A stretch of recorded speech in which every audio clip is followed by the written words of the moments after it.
Bismillahirrahmanirrahim. Assalamualaikum warahmatullahi wabarakatuh.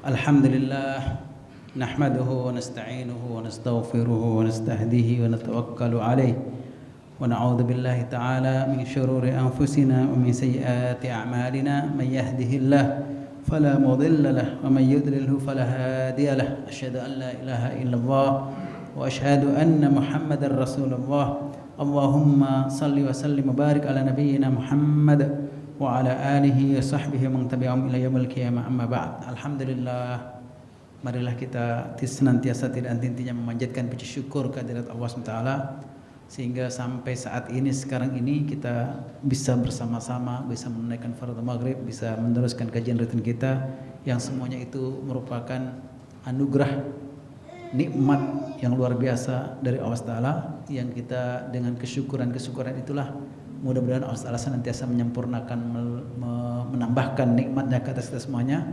Dan dengan kesyukuran itu Allah Ta'ala senantiasa mudah-mudahan memberikan ampunan kepada kita, kasih sayangnya, dijaga, dipelihara, dilindungi dari berbagai macam musibah, fitnah, bencana, sehinggalah kita bertemu dengan Allah Ta'ala dalam keadaan husnul khatimah. Amin ya rabbal alamin.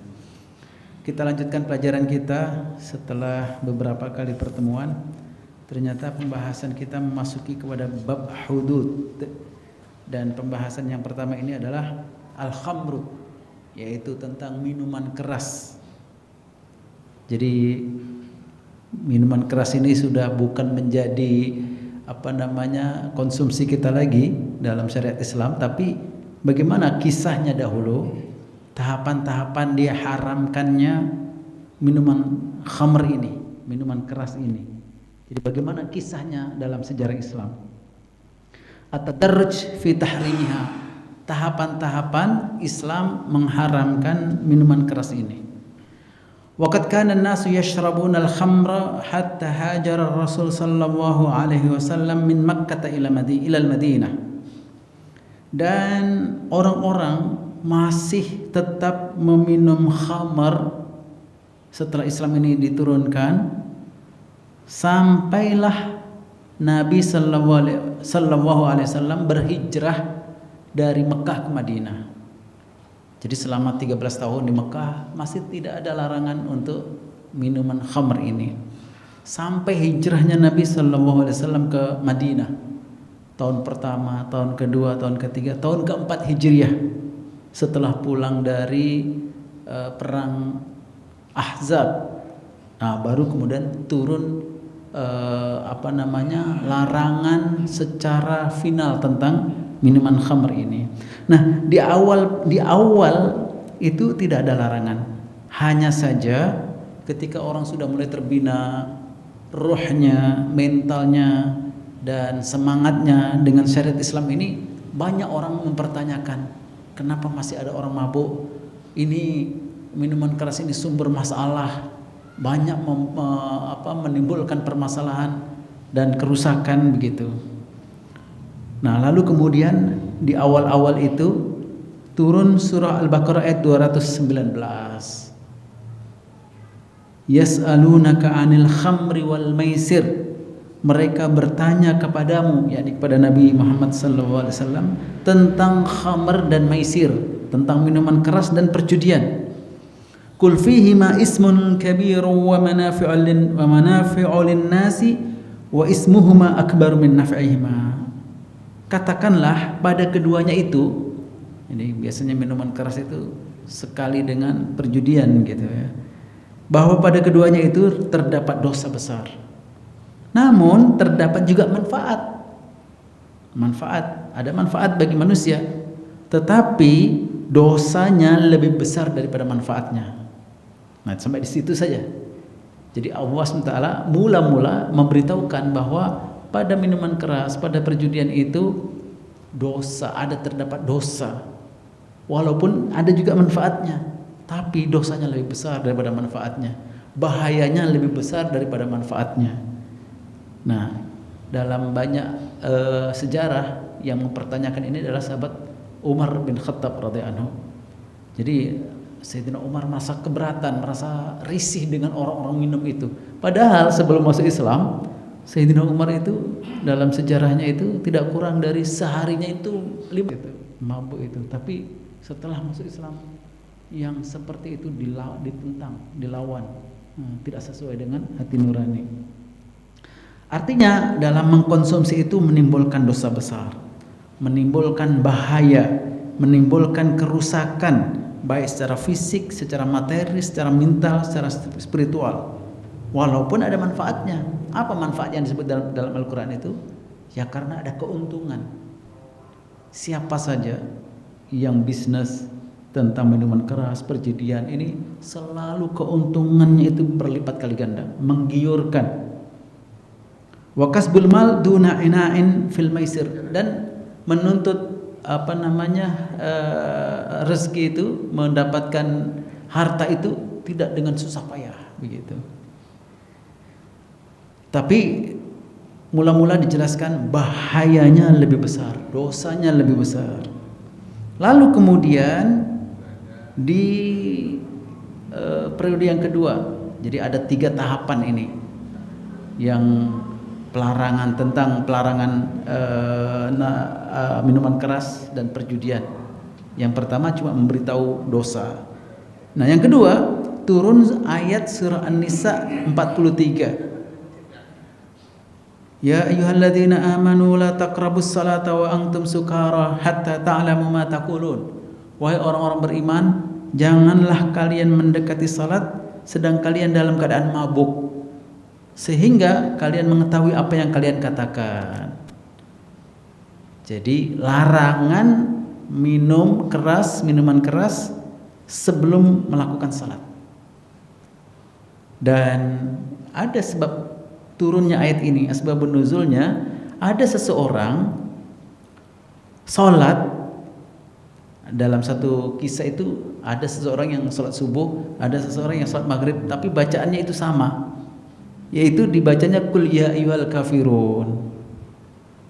Jadi di keterangan ini orang itu membaca qul ya ayyuhal kafirun a'budu ma ta'budun. Jadi la-nya hilang. Seharusnya kan la a'budu ma ta'budun. Seharusnya kan wala antum abiduna, dibaca wa antum abiduna ma a'bud. Lagi diulang lagi a'budu ma ta'budun wa antum abiduna ma a'bud. Diulang lagi begitu, kan memang harusnya kan 2 kali pengulangan. Ini berkali-kali nggak menemukan akhir suratnya itu gitu. Nah, mulai dari situlah kemudian diharamkan minuman keras saat melakukan sholat. Tahapan yang ketiga yaitu pada tahun ke-4 Hijriah, setelah kembali dari peperangan Ahzab. Surah Al-Maidah ayat 90 sampai 91. Ya ayyuhalladzina amanu innamal khamru wal maisiru wal ansabu wal azlamu rijsun min amali syaitan fajtanibuhu la'allakum tuflihun. Innama yuridu syaitanu an yuqi'a bainakumul adawata wal baghdha'a fil khamri wal maisir wa yasuddakum an dzikrillahi wa anis salah fahal antum muntahun. Wahai orang-orang beriman, sesungguhnya hanya saja minuman keras, perjudian, berkorban untuk berhala, azlam itu meramal nasib dengan menggunakan panah. Itu semuanya adalah perbuatan keji dari perbuatan setan. Maka jauhilah olehmu, niscaya kamu akan menjadi orang-orang yang beruntung. Sesungguhnya syaitan itu menginginkan untuk terjadi permusuhan di antara kalian, terjadi saling membenci dalam pengaruh minuman keras dan perjudian itu, dan menghalangi kalian dari mengingat Allah serta sholat. Maka hendaklah kalian berhenti. Mulai dari situlah kemudian ditiadakan sama sekali, diharamkan sama sekali. Jadi dalam sejarah itu ada tahapan-tahapan. Orang kalau sudah ketagihan, orang kalau sudah kecanduan, sudah menjadi budaya suatu masyarakat, untuk menghentikannya itu ternyata perlu waktu yang lama. Jadi 13 tahun di Mekah, 4 tahun di Madinah. Nah, berapa tahun itu? Nah, baru kemudian terjadi pengharaman secara mutlak. Nah, pada ayat ini Allah SWT menyebutkan bahwa pada minuman keras, perjudian, kemudian meramal nasib, kemudian berkorban untuk berhala, itu semuanya adalah khabis, yakni perbuatan yang kotor yang menyalahi, bertentangan dengan akal pikiran manusia, akal sehat manusia. Coba bisa dibayangkan kalau tiba-tiba orang-orang baik-baik itu mabuk gitu, kemudian melakukan hal-hal yang tidak senonoh, nah itu aib sekali.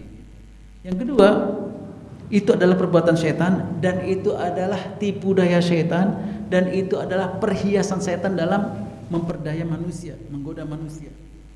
Jelas itu setan, peran setan di situ.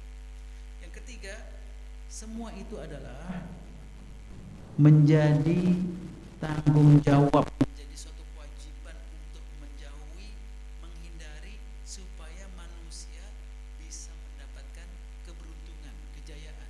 Jadi hanya dengan menghindari minuman keras, menghindari narkoba, menghindari segala macam yang menjadikan pikiran ini kacau, keruh, tertutup dan lain sebagainya, manusia itu bisa ditingkatkan potensinya, dikembangkan daya dan upayanya itu.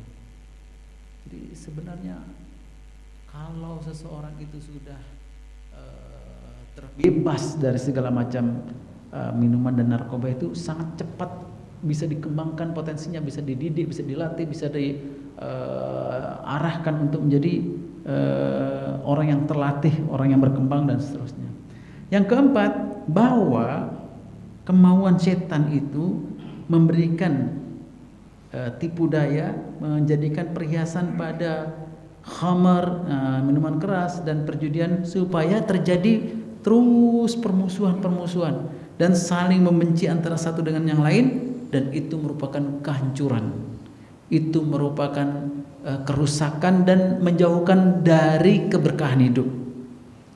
Yang kelima, kalau sudah demikian, itu yang diinginkan oleh setan adalah menghalang seseorang dari mengingat Allah, kemudian mengacaukan, tidak bisa melakukan sholat dengan sempurna, dan ini kerugian spiritual, maknawiyah yang luar biasa. Akhirnya orang-orang beriman tidak sholat, sebagaimana agama-agama sebelumnya itu. Dan yang keenam, wajib menghentikan semua konsumsi yang menjadikan akal manusia itu tertutup, dan kemudian berlakulah hukum khamar sebagai pengharaman tahriman qati'an, pengharaman secara total, secara totalitas, sudah nggak boleh lagi mengkonsumsi khamar seterusnya selama-lamanya. Jadi ada 3 tahapan dalam Islam itu, jadi nggak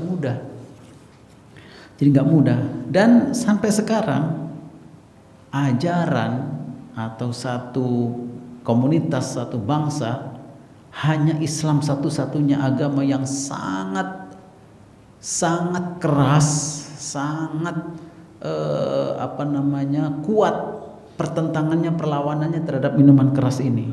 Satu-satunya. Agama yang lain nggak sanggup. Apakah ada pengharaman itu di agama yang lain? Ada. Di dalam perjanjian baru itu disebutkan bahwa orang-orang yang mabuk itu tidak berhak dan tidak layak untuk mendapatkan kerajaan langit. Nah, itu ada disebutkan kalimat-kalimat seperti itu. Bi annas sakirina la yarisuna malakutus samawat. Nah, itu terjemahan bahasa Arabnya begitu. Jadi ada gitu. Tetapi Islam sangat melawan, sangat menentang dengan minuman keras ini. Dan itulah Nabi sallallahu alaihi wasallam bersabda, al-khamru ummul khaba'is. Minuman keras itu adalah sumber segala keburukan, segala kejahatan, segala kekejian. Keras sekali Nabi sallallahu alaihi wasallam ketika menerangkan tentang minuman keras khamr ini. Dan dalam sabdanya lagi, al-khamru ummul fawahish. Minuman keras itu sumber dari segala malapetaka, sumber daripada kerusakan, sumber dari segala keburukan, wa akbarul kabair, dan termasuk di antara dosa yang besar, dosa yang paling besar. Dan barang siapa yang meminumnya sudah dipastikan dia akan meninggalkan salat, jauh dari mengingat Allah. Wa waqa'a ala ummihi wa khalatihi wa ammatihi, dan dikhawatirkan dia akan melakukan pemerkosaan terhadap ibunya sendiri, terhadap bibi-bibinya, dan bahkan bisa jadi terhadap saudara perempuannya, anak perempuannya, dan seterusnya. Orang kalau sudah mabuk, sudah tertutup akal pikirannya itu, sudah nggak bisa mikir normal lagi, udah lebih ganas, lebih jahat daripada binatang. Dan banyak sekali contoh-contoh ketika itu. Oleh karena itu disebutkan sebagai ummul khaba'is, sumber dari segala keburukan, kejahatan, malapetaka, segala macam kekejian yang binatang saja tidak melakukan, itu bisa dilakukan oleh orang yang mabuk. Dan banyak kisah-kisahnya di sini, ya termasuk Hamzah, Sayyidina Hamzah itu ketika mula-mula hijrah, diceritakan dalam buku ini, dia punya 2 unta yang sangat bagus, gemuk. Unta itu selalu dipakai untuk mengangkut perniagaannya berupa kayu-kayu yang wangi-wangian gitu, untuk dijual kepada orang-orang Yahudi yang penjual-penjual emas di kota Madinah, di Madinah ketika itu. Dan dapat keuntungan yang besar. Dan ketika itu akan dibuat walimah, kenduri, pesta pernikahan Fatimah radhiyallahu anha dengan Ali bin Abi Thalib radhiyallahu anhu.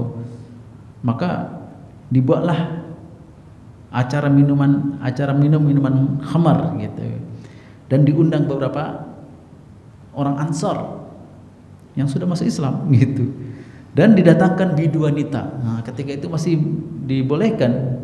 Nah bidu wanita ini melantunkan syair-syair, lagu-lagu, memotivasi Hamzah untuk menyembelih untanya yang terbaiknya itu. Maka diambillah unta yang paling gemuk, paling bagus, lalu disembelihnya dengan cara yang kasar sampai ditarik hatinya untuk dikeluarkan sampai berdarah-darah begitu. Ketika itu Sayyidina Ali berada di sampingnya, melihat perangai pamannya begitu, tidak bisa menahan dirinya, segera mengadukan masalahnya kepada Nabi sallallahu alaihi wasallam. Lalu kemudian Nabi berangkat mengajak Sayyidina Ali, mengajak Zaid bin Harisah, lalu mendatangi Hamzah.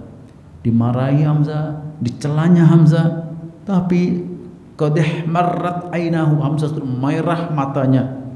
Lalu kemudian melihat Nabi datang bersama Ali bin Abi Thalib bersama dengan Zaid bin Harisah, ditunjuk-tunjuk begitu dan berkata, hal antum illa abidun li abi, kalian semuanya ini tidak lebih baik daripada hamba-hamba saya milik ayahku. Begitu. Padahal yang datang ini seorang nabi yang kalau orang itu sedang sadar semua hormat, semua tunduk, patuh, taat. Nah ketika sedang mabuk begitu, lalu kemudian mengatakan sesuatu yang tidak layak, tidak sesuai. Nah itulah kemudian Nabi SAW ketika itu dengan turunnya ayat segera kemudian memberhentikan semua konsumsi minuman keras ini, dan kemudian bersabda, lu'ina fil khamri asyarah, dalam permasalahan minuman keras ini yang dilaknat, yang dikutuk, yang dicela, yang dicaci maki ada 10 orang. Yang pertama asiruha, orang yang membuatnya. Wa mu'tasiriha, orang yang menampungnya untuk diusahakan, untuk didagangkan. Wa syaribuha, orang yang meminumnya, peminumnya. Wa hamiluha, orang yang tukang angkat-angkatnya dari gudang ke kendaraan, dari kendaraan ke toko. Nah, tukang angkatnya semuanya terlaknat. Wal mahmulah ilaihi, wal mahmulah ilaihi itu kurirnya, jasa pengirimannya. Wasaqiyah, dan yang pelayan-pelayan yang menuangkannya. Wa bai'uha, dan penjualnya. Wa akilu samaniha, yang memakan keuntungannya. Wal mushtari laha, yang membelinya. untuk diminum sendiri. Wal mushtara lahu, dan yang mentraktirnya, walaupun dia tidak minum tapi dia membelikan, yang mensponsori, semuanya 10 orang ini menjadi terlaknat. Hadis riwayat Ibnu Majah dan Tirmidzi sahih. Sehingga kalau kita bandingkan dengan perkembangan yang terkini sekarang ini, memang dalam masalah minuman keras, narkoba dan segala macam jenisnya itu keuntungan yang sangat luar biasa. Dalam satu jurnal saya membaca tidak kurang dari 600 miliar dolar per tahun keuntungannya itu. Bisnis minuman keras dan narkoba ini. Paling besar itu miliar dolar, itu besar sekali.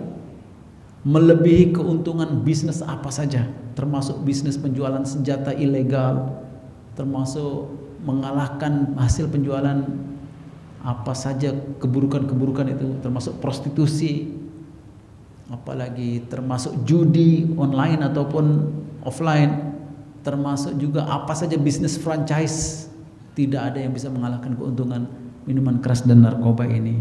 Nah, Islam, agama dan keyakinan dan komunitas yang paling keras penentangannya terhadap minuman keras ini. Di mana saja kalau ada usaha-usaha itu, hanya yang bisa diandalkan orang Islam. Pasti pertama kali maju ke depan untuk melarang itu. Makanya Islam dimusuhi oleh orang-orang seperti ini, para oligarki, para konglomerat, yang pengusaha-pengusaha itu paling benci dengan orang Islam. Makanya selalu menjadi musuh bersama gitu. Dan kesudahannya orang-orang yang menjadi pecandu-pecandu, menjadi penagih-penagih minuman keras dan narkoba ini, itu coba bisa dilihat kalau ada YouTube itu, di Amerika Serikat itu ada satu wilayah namanya Philadelphia, satu kota yang sangat luas, dan secara spesifiknya ada avenue namanya Kensington, Avenue of Kensington. Jadi kalau kita tulis saja Kensington atau Philadelphia itu, kita menyaksikan di kota itu semua orang teler, semua orang sakau, semua orang sedang, karena memang di kota itu dibebaskan sama sekali. Rusak sudah nggak bisa dikembangkan lagi, sudah nggak bisa dilatih lagi otaknya, itu udah rusak. Sangat menyedihkan. Nah, yang kita khawatirkan itu, kenapa kita bahas ini? Supaya kita jangan sekali mendekati itu, jangan sekali-sekali mendekati itu.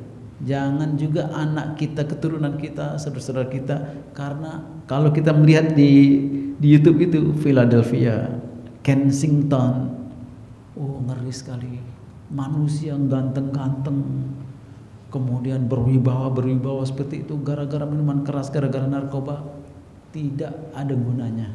Mereka menjadi sampah, mereka menjadi tidak berfungsi, kemanusiaan hilang, gitu. Nah, ada sejarah ditulis dalam buku ini bahwa ada satu negara pertama kali membuat undang-undang melarang terhadap minuman keras dan narkoba, yaitu Amerika sendiri, di tahun 1933. Saya belum lahir. Saya yakin tuan-tuan yang di sini juga belum lahir. Tapi di tahun itu Amerika sudah melihat bahayanya minuman keras dan narkoba, sehingga negara itu membuat undang-undang melarang segala jenis minuman keras dan narkoba itu di Amerika ketika itu. Sampai 14 tahun berikutnya. Nah, karena diberlakukan undang-undang itu memerlukan biaya 60 juta dolar. Dan itu hanya untuk menerbitkan selebaran-selebaran, brosur-brosur, pamflet-pamflet yang tidak kurang dari 10 miliar lembar diedarkan ke seluruh negara itu, tentang bahayanya, tentang larangan-larangan narkoba itu. Dan dengan itu memakan biaya 250 juta dolar. Dan karena sebab diperlakukan undang-undang itu mengorbankan 300 nyawa.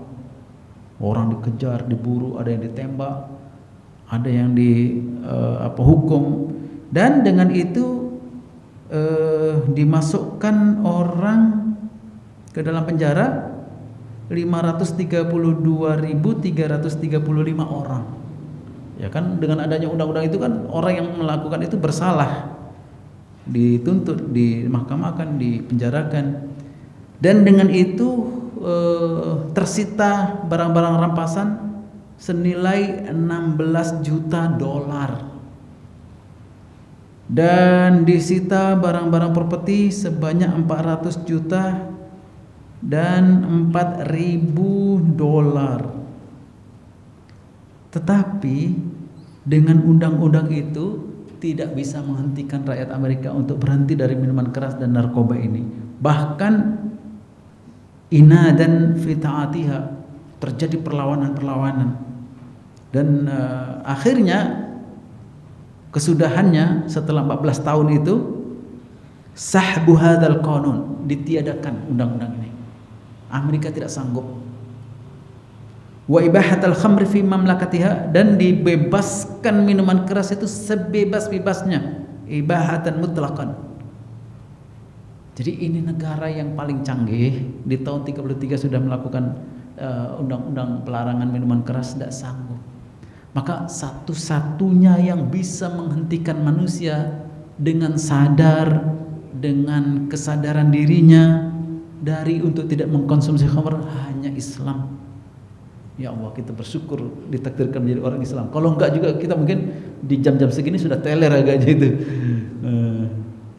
Nah, Islam melarang itu.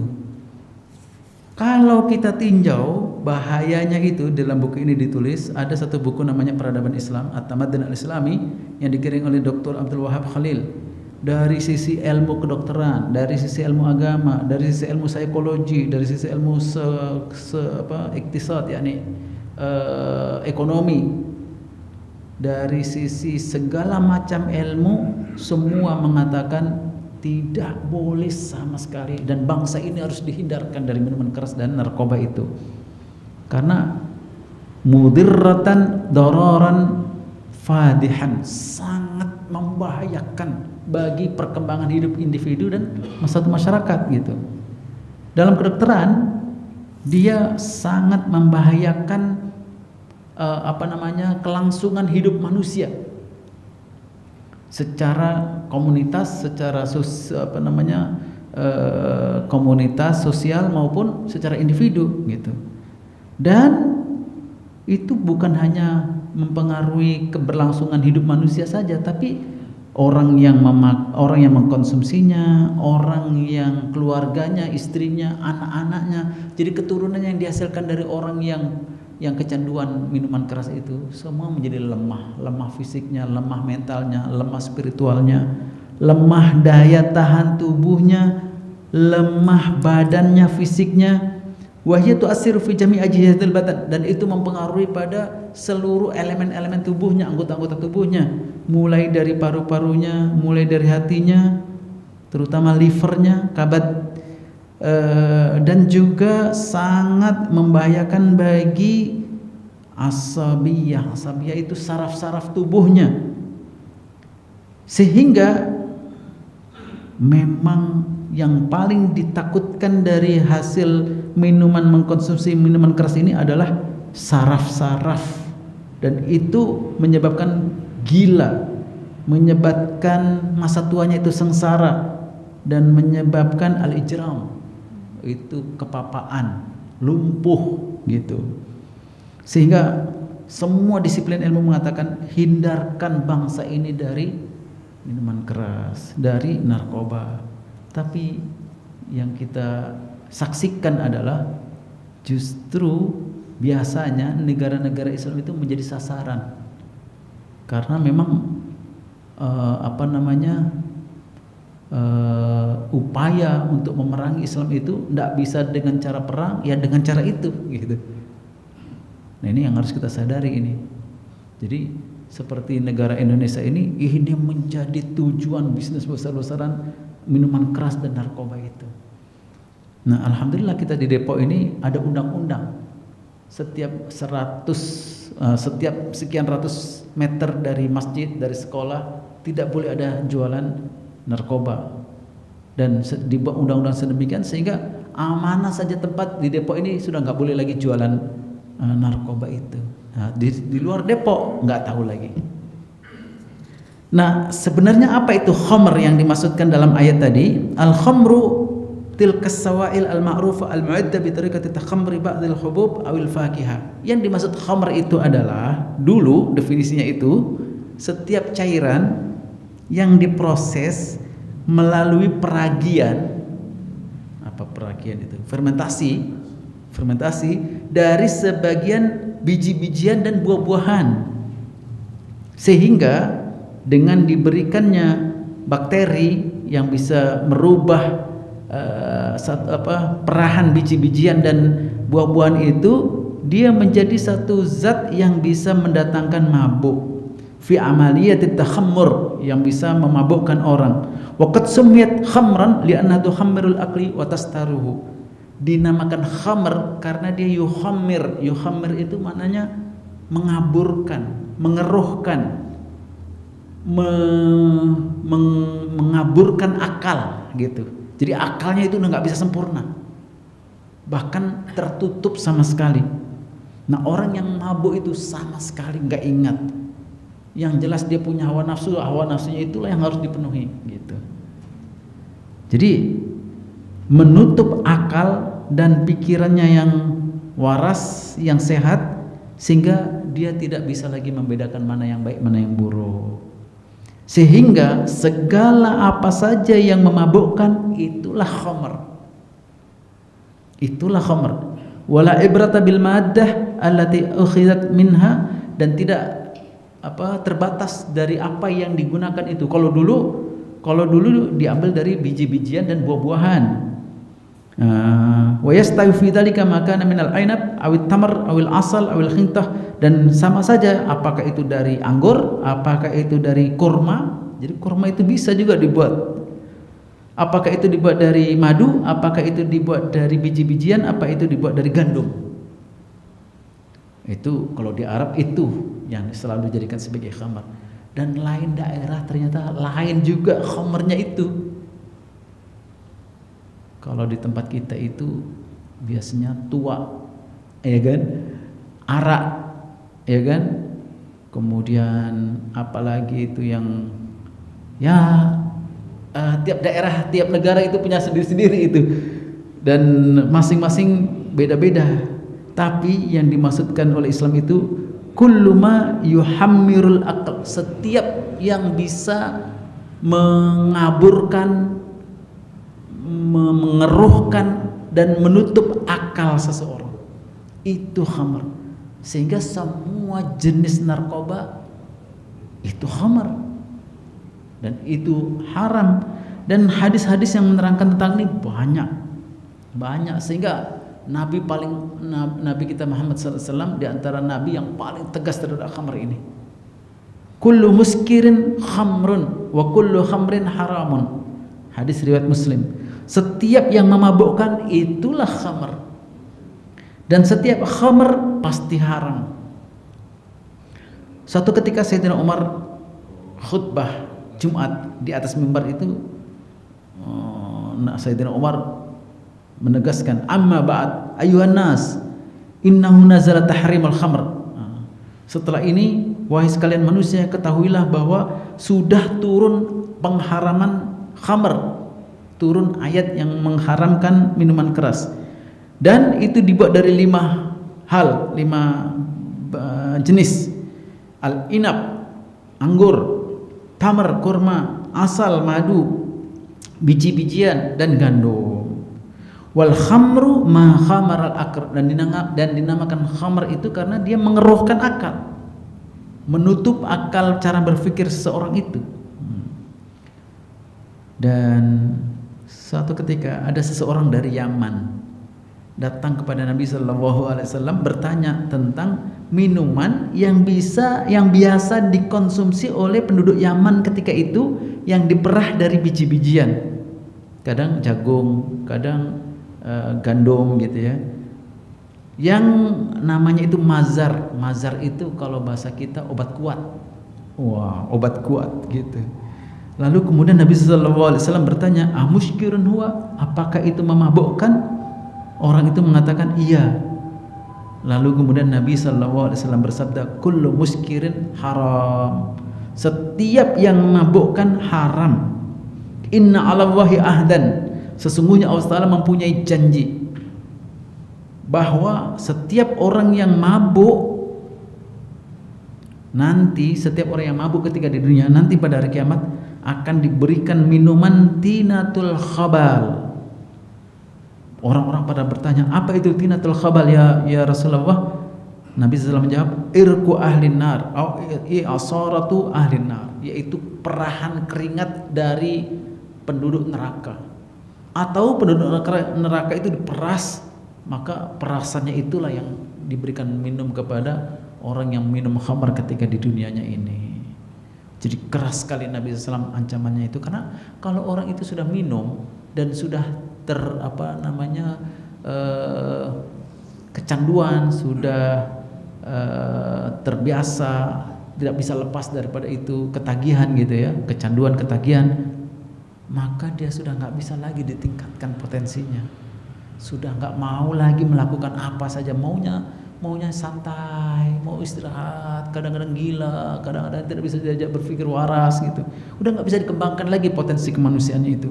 Nah itulah kemudian Islam sangat melarang itu, sehingga ya lagi-lagi hanya Islam yang bisa menghentikan seseorang itu dari mengkonsumsi minuman-minuman dan narkoba-narkoba yang memabukkan ini. Dan banyak sekali pembahasannya di sini, jenis-jenis khamar, dan yang di Arab, yang di negara Arab ini yang selalu dibuatnya itu ya dari 5 hal ini, yaitu gandum, biji-bijian, madu, kurma, dan anggur. Dan lagi-lagi di lain tempat banyak lagi yang bisa digunakan itu.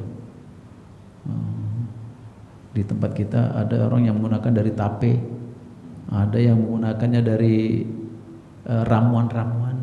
Nah sekarang dengan canggihnya zaman seperti sekarang ini, tidak lagi perahan air, cairan, tapi diramu dari bahan-bahan kimia, dicampurkan sana sini.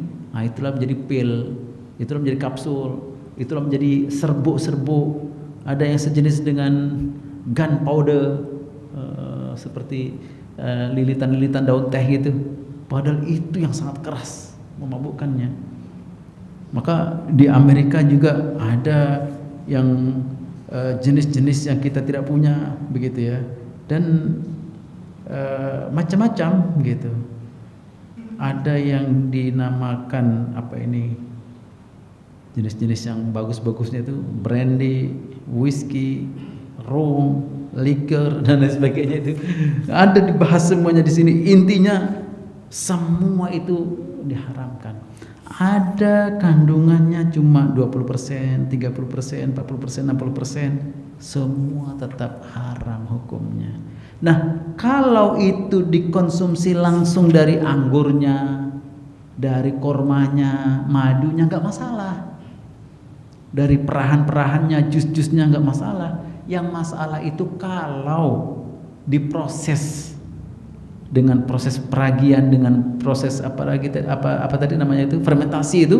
Nah itu yang menyebabkan haramnya itu. Biasanya memerlukan 3 hari. Sama tape itu untuk bisa memabukkan itu diperam lagi, difermentasikan lagi, tunggu sampai 3 hari dulu. Nah kalau yang langsung dimakan itu yang tidak masalah, itu yang dibolehkan. Tapi kalau diproses, diragikan lagi, kemudian ditunggu sampai 3 hari. Nah, minuman-minuman keras yang mahal-mahal itu semakin lama semakin tinggi lagi kualitasnya. Ada yang sampai dibuat sejak tahun 45. Oh, ada. Dibuat sejak tahun 33 dan tidak tahu benar atau enggaknya, tapi ketika disebutkan semakin lamanya itu semakin mahal, semakin berkualitas. Paling tidak kita tahu, dan kenapa agama ini sangat keras penentangannya terhadap segala macam jenis khamr ini, karena itu merusakkan gen manusia dan merusakkan fisik, mental, spiritualnya manusia. Sudah nggak bisa dikembangkan lagi, dan hanya agama Islam yang bisa menyelamatkan manusia ini. Kalau gereja itu ada larangannya, tapi nggak sanggup mencegah, melarang umatnya. Bahkan gereja sendiri pun dapat sponsor banyak dari pengusaha-pengusaha minuman ini seperti ini, narkoba seperti itu. Akhirnya di gerejanya malah dihidangkan itu. Sama dengan agama Yahudi, sinagognya juga begitu. Jadi Islam yang masih bisa terjaga ini. Nah, ada pertanyaan, ada tambahan, ada ulasan.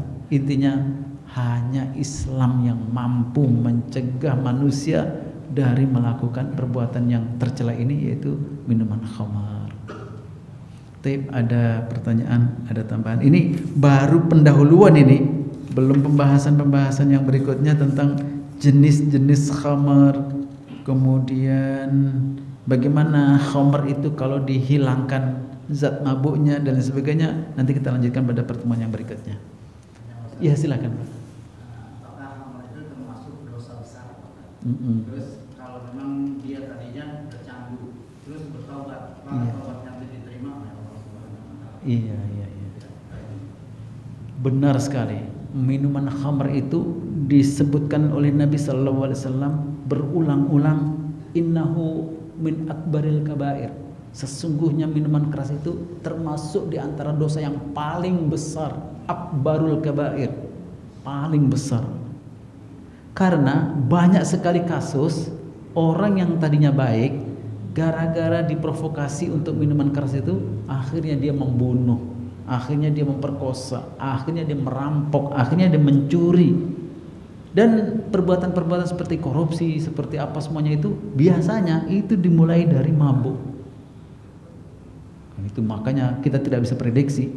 Dan Nabi Sallallahu Alaihi Wasallam menegaskan, sangat mungkin orang yang mabuk itu bisa memperkosa ibunya sendiri, bisa memperkosa bibinya, saudara perempuannya, anak perempuan. Jadi kita terhadap orang yang biasa mabuk-mabuk di rumahnya itu hati-hati. Nggak jaminan kalau keluarganya itu selamat dari kejahatannya itu. Itu yang Islam sangat melarang itu, gitu. Nah, apakah kalau orang itu terbiasa minum dan sampai kecanduan, sampai ketagihan, lalu kemudian dia taubat, apakah diterima taubatnya? Allah Subhanahu wa Ta'ala, Rabb kita, lebih senang melihat hambanya yang kemudian sudah rusak gitu ya, sudah berkelimang dengan dosa, kemudian bertobat. Nah, itu Allah lebih suka. Karena orang yang seperti itu biasanya tahu betul bagaimana bahaya dan kerusakan yang dialami oleh orang yang minum itu, sehingga dia kesadarannya itu betul-betul sadar yang mutlak, sadar yang total. Nah, Sayyidina Umar itu orang di antara kalangan sahabat yang paling keras terhadap minuman keras. Termasuk yas'alunaka 'anil khamri wal maisir, ketika ayat khamr yang turun pertama kali itu adalah pertanyaan Sayyidina Umar sebenarnya kepada Nabi Sallallahu Alaihi Wasallam. Sangat gelisah, sangat khawatir dengan kebiasaan orang-orang yang minum minuman keras itu, karena dia nggak bisa diprediksi bagaimana setelah minum, ketika sedang akalnya itu tertutup, keruh, kabur dan lain sebagainya, itu dia bisa melakukan apa saja, lebih ganas, lebih kejam, lebih sadis daripada binatang bahkan gitu. Nah, kisah-kisah di kalangan Bani Israel, mereka banyak dipuji di dalam Al-Quran karena kesolehannya. Tapi setan itu menjerumuskan mereka itu mula-mula dengan minuman keras itu. Setelah itu perempuan. Setelah itu baru dia membunuh. Setelah itu dia melakukan kejahatan-kejahatan yang sangat sadis, merampok, mencuri dan seterusnya itu. Nah, kisah-kisah itu seperti itu banyak dikisahkan dalam kitab Ihya Ulumuddin itu. Tentang Barshisha, mungkin pernah mendengar itu. Termasuk juga kisah yang pernah kita ceritakan, banyak sekali orang-orang Bani Israel yang seperti itu. Termasuk kisah Jurayj dan lain sebagainya.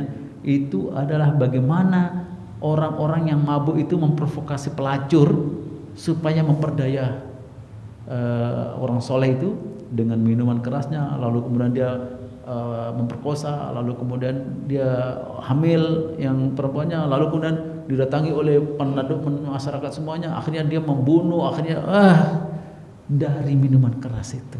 Dahsyat sekali.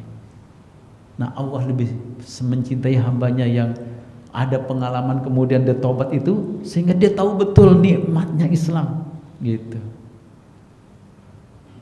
Nah, Allah juga suka kepada orang yang nggak pernah menyentuh itu, tapi kemudian dia tahu ilmunya, dia tahu kesadarannya untuk bahayanya itu, lebih suka juga. Tapi lebih suka lagi kepada orang yang sudah tahu betul, sehingga dengan kesadarannya, dengan yakinnya, ini tidak boleh, ini tidak boleh, anak-anak keturunannya nggak boleh didekatkan itu.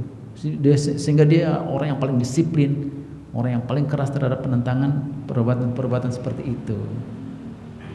Begitu. Tapi ada lagi yang iya, silakan.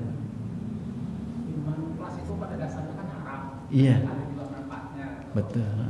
Jadi saya punya cerita dulu pernah tahun 2015 Ustaz teman itu yang pas minum dari pagi itu dia punya ayah teman saya itu konsumsinya setiap pagi dia belum apa-apa, belum ngopi itu dia harus minuman keras dulu. Saya nggak sebut jenisnya ya. Iya.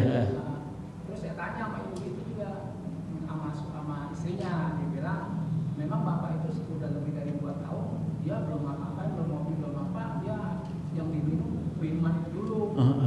Tapi tidak mabuk dia Pak. Gitu. Iya. Bahkan dia aktivitasnya bekerja melakukan aktivitas dia di rumah gitu, seperti bikin bingkai segala. Yang saya tanyakan dia tuh nggak mabuk, terus hukumnya bagaimana tuh Pak Ustaz?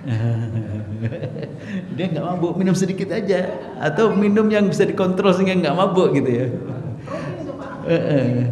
Nah, itulah yang pernah ditanyakan kepada Rasulullah.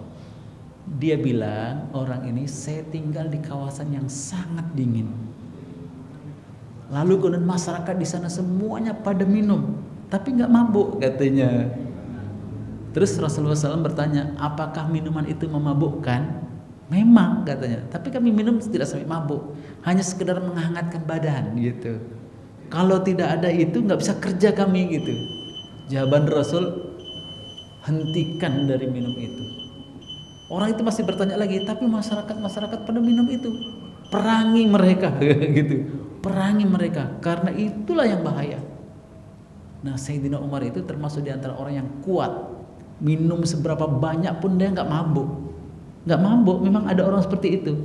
Sebanyak apapun, 1 botol ke 1 jurigen ke, nggak mabuk. Orang lain udah tumbang, bisa jadi sampai pingsan-pingsan gitu, tapi dia nggak mabuk gitu. Tapi tetap orang itu tahu, merasakan perubahan fisiknya itu. Dia akan menjadi lemah, dia akan menjadi masa tuanya itu ringkih. Dan yang ditakutkan itu elemen anggota tubuhnya itu, jantungnya, paru-parunya, ginjalnya, empedunya, hatinya dipastikan rusak. Coba bayangkan spiritus itu atau thinner lah, itu kalau diletakkan di tembok, cat-cat pun bisa mengelupas itu kotoran-kotoran itu semua habis. Itu dimasukkan dalam tubuh. Yang anggota-anggota tubuh vital itu sangat rentan itu, ya pasti meleleh lah. Pasti orang itu di masa tuanya akan kurus. Ya, saya nggak menuduh bapak-bapak yang kurus ini kemudian minuman itu enggak, tapi akibat dari minuman keras itu dahsyat sekali. Masa tuanya itu tersiksa, teraniaya. Nah, itulah Nabi sangat keras. Kalau sudah yang memabukkan, mau sedikit mau banyak haram hukumnya. Nah, nanti ada dibahas pada pertemuan berikutnya itu. Qaliluhu wa kasiruhu haram. Mau sedikit, mau banyak tetap hukumnya haram gitu. Jadi mulai sekarang berhenti Pak ya. Nggak boleh lagi nih. Sekalipun dia tidak mabuk ya. Sekalipun dia tidak mabuk. Di kampung saya itu dingin itu, di Takengon itu dingin. Orang-orang tua-tua juga minum itu. Kalau kita suruh berhenti, marah mereka. Karena itu mencandu gitu, itu bisa ketagih gitu. Nah, kita ini Janganlah sentuh itu. Memang masa tuanya nanti akan sengsara. Dalam ilmu kedokteran itu akan menyengsarakan, akan menjadikan papa, akan hancurlah gitu. Seluruh tubuhnya itu akan rusak, nggak bisa diperbaiki lagi gitu. Beda dengan orang yang tidak mengkonsumsi sampai tuanya pun segar, meninggalnya pun meninggal dalam keadaan segar. Oh itu yang berharganya itu, masya Allah. Nah mudah-mudahan kita semuanya senantiasa diberikan kekuatan oleh Allah, dipelihara oleh Allah SWT, sehinggalah kita meninggal dalam keadaan husnul khatimah. Amin ya rabbal alamin. Kita tutup dengan tasbih kifarah. Subhanakallahumma wa bihamdika asyhadu an la ilaha illa anta astaghfiruka wa atubu ilaik. Assalamualaikum warahmatullahi wabarakatuh.